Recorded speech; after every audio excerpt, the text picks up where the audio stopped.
Welcome all to this third session of recovery planning. In the first session, we have seen what are the various aspects of recovery planning. And in the second session, out of these all listed aspects here, we have discussed about the first, which is rest. Now, this third session, we are going to talk more about nutrition. So, let us start first understanding about why this nutrition is so important for recovery. Please understand, today's topic of discussion, though it's nutrition, it relates only to the recovery aspect. So what happens in our practice or our exercise session, that we utilize the storage of energy which is in form of glycogen, and that needs to be restored. So that's where the first impact of nutrition starts. Second impact of nutrition is there is something called as exercise induced muscle damage, and that needs to be repaired.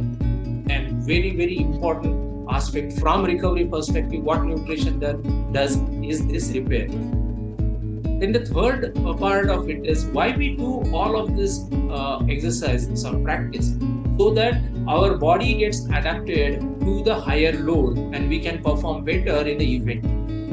So nutrition promotes this adaptation. And the fourth aspect, which is very important again, is that we lose a lot of fluid and the electrolytes through our sweat during the entire duration of our practice session or our exercise or even in the race, and that needs to be replaced. But we are not going to consider this fourth aspect in this session because that's the topic in itself. So we are going to talk about the first three aspects. Now we have seen why it is important. So let us start understanding when we should start, because it's nutrition, when we should start having this nutrition. Right? So when? Very important aspect. The timing is very important. Your carbohydrate and protein intake has to start immediately within 20 minutes of your exercise is finished.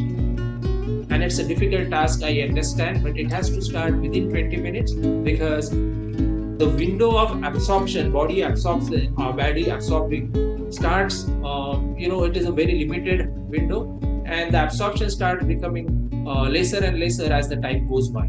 So carbohydrate plus protein has to start within 20 minutes. But what happens is we can't really store protein. It has to be ingested. So we have to make sure that the protein intake starts continuously throughout the day. Very important aspect of it. Yeah? Then there is a misnomer that nutrition for recovery starts only at the end of or the post-recovery, post-workout nutrition. That's actually not true.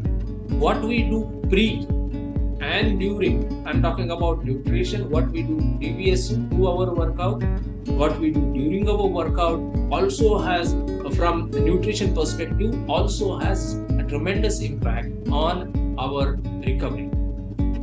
Please understand this aspect.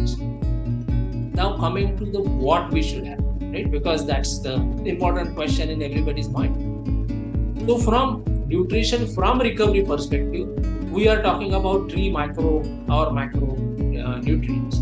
First is the protein, which are required for the repair. Very important part. Then the second is carbohydrates, that is about replenishment. And the third is, because there is a lot of exercise induced damage, there is inflammation, and there are a lot of food items which have this anti-inflammatory properties. So these three macronutrients are very important from nutrition from recovery perspective.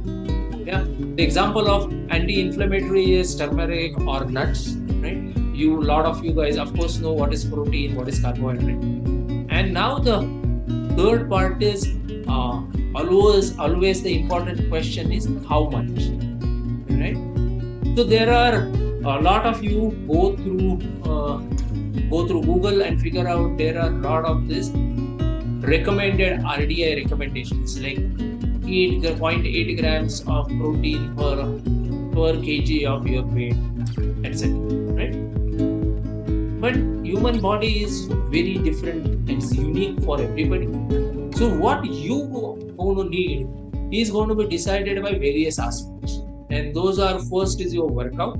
So in that, what is the intensity of the workout, what is the duration of the workout, what is the frequency of the workout, lot of things will go into it.